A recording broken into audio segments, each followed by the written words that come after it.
So we're in the American cemetery, and everywhere you can see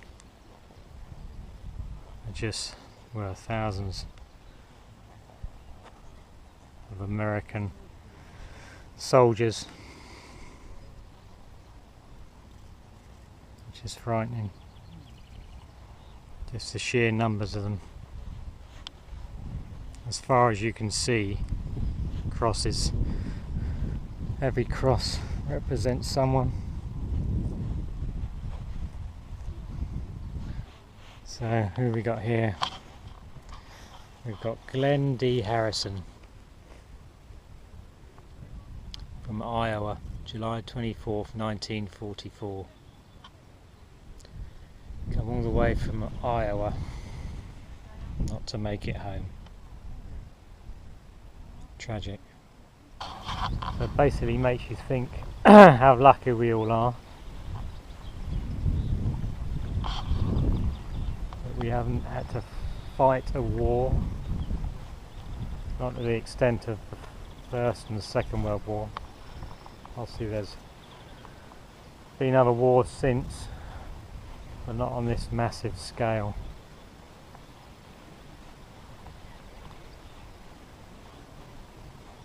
So just everywhere you can see. Makes you think. So wandering down through the graves, and they've all got crosses, all the crosses, except for we have some stars here, which obviously basically if the soldiers were Jewish, then at least that got recognised by the star instead of the cross.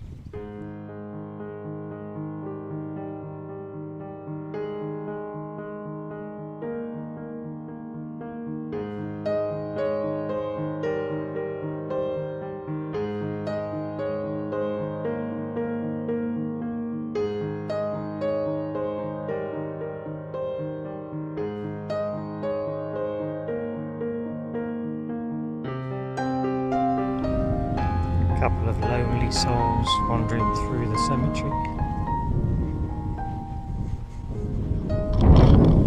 So we are in Longueuil-sur-Mer at the battery positions. So you can see out behind me, you've got the sea, and then in here is one of the original guns, still left as it was. You see the sheer size of them, and the fact that if you look in the end, then it's a proper rifled end, and that's quite a very large gun, operated by Mr. Bolt. So how far could they fire then, do you reckon? 10-12 miles. 10-12 miles. Oh, there's a load of them. Wow, that's pretty much got this area covered, haven't they? Yeah.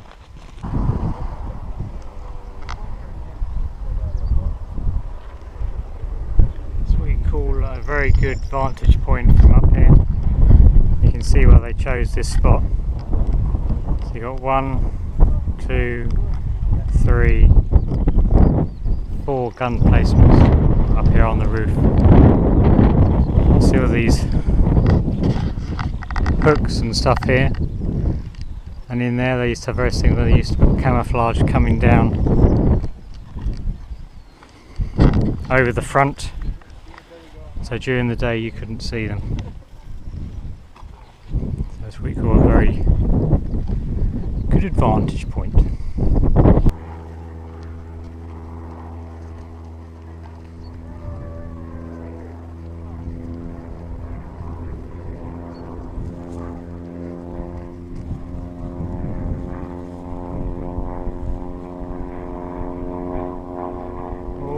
Incoming enemy fire. Morning guys, we are Sunday morning. We're at the B&B, so it's a nice little spot. Plenty of place for bikes. with a few other guys that arrived today. Not sure whose racing bike that is.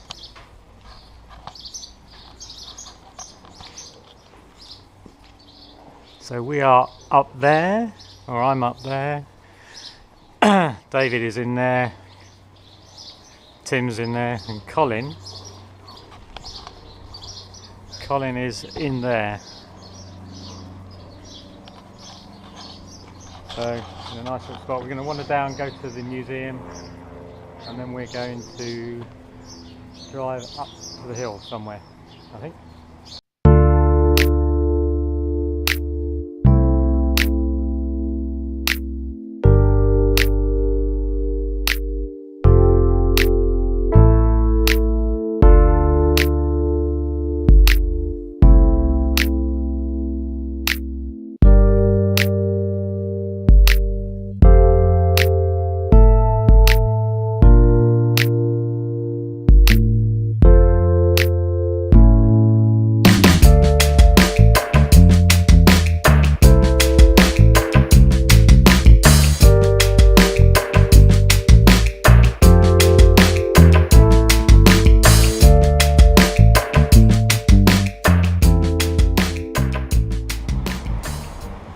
Right, this is where we're staying, in Aramash.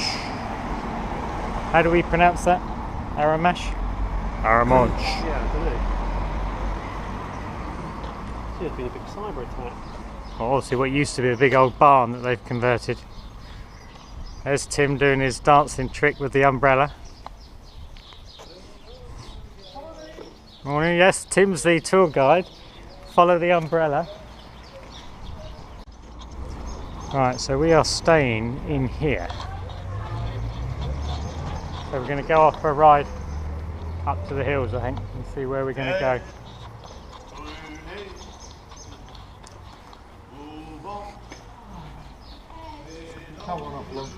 Everyone relaxing.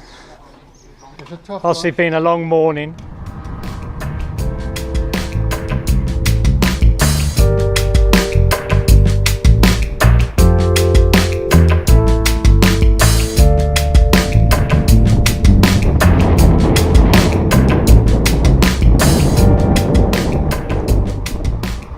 So there, all the way around where I've just panned round, is where you can see what's left of the harbour that was built. Which is when the actual construction, the engineering was awesome. We saw a film earlier showing how all these concrete blocks were floated obviously across the channel and then dropped, well not dropped in, air tanks were then blown, water going, and created like a whole harbour.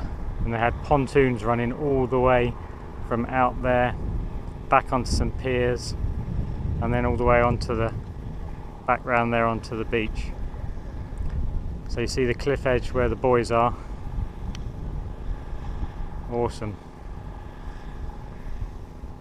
So that's that's basically one of the big not the pontoons, I can't remember what they call them, used as the bridges to drive everything off. So everything that was used to win the war, trucks, supplies, ammunition, all came over and was driven from the piers where the ships docked in out there, over those, back onto land.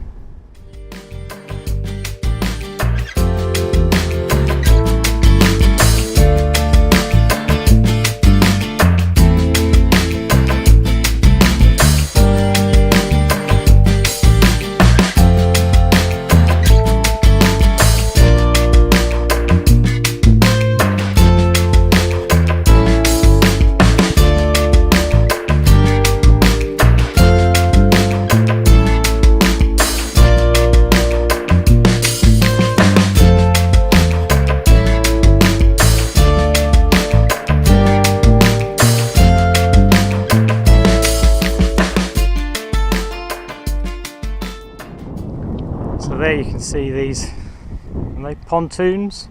So you'd have at each end, you'd have like a floating pontoon, and then these bridges rather spanning between them. And all of this was obviously floated over from England across the channel, literally days after D-Day, which is unbelievable. Here's the three wise men. Mr. Pyle installing lots of wisdom to the two boys. It's like the three amigos. So again, there's remnants there.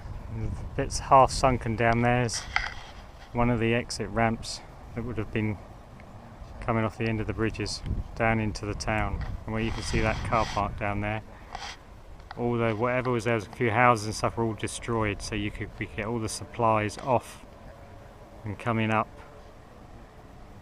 back into the land up behind where the German enemy line was, which was sort of over there somewhere. All looks very peace and calm now, but obviously not when this was all going on. Huge engineering feat.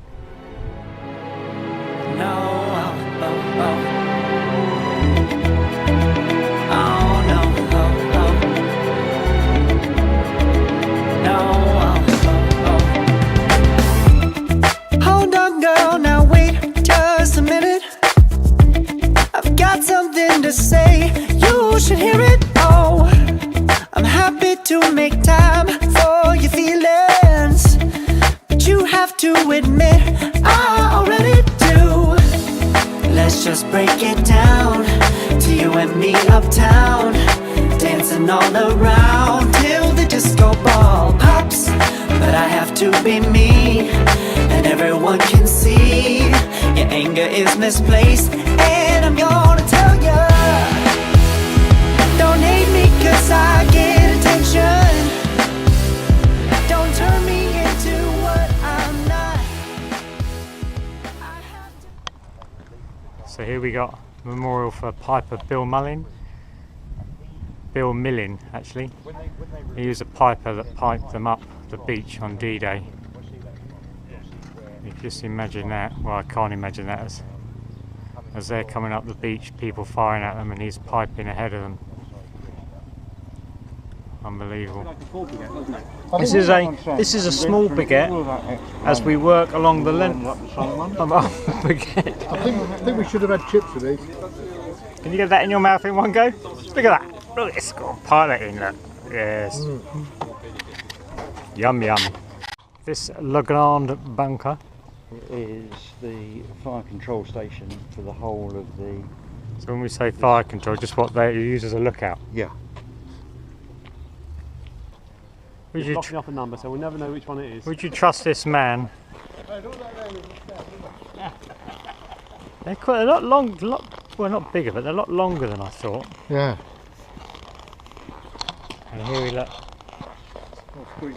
This is Squeaker Vision.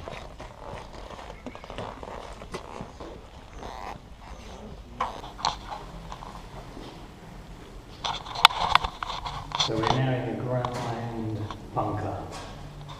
It's basically an observation station the Germans used.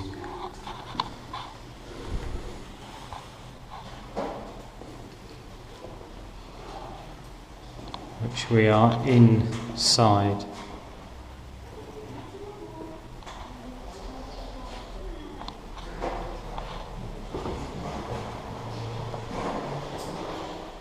Not sure which way we go. We can hear the creek.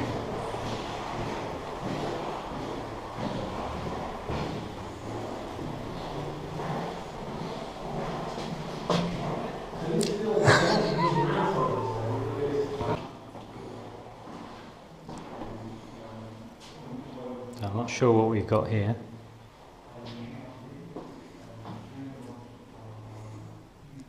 Probably something to do with pumping air around, I would guess. An old phone.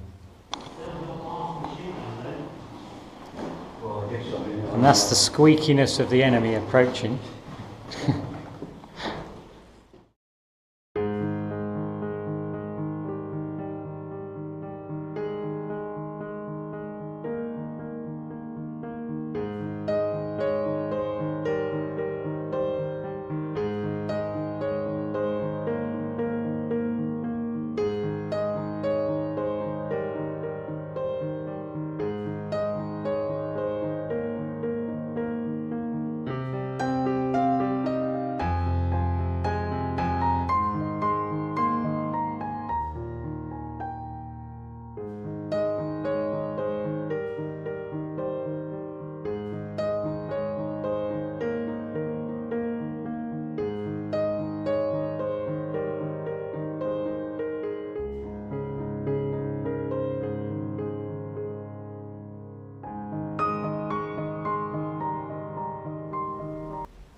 Can we imagine being up here?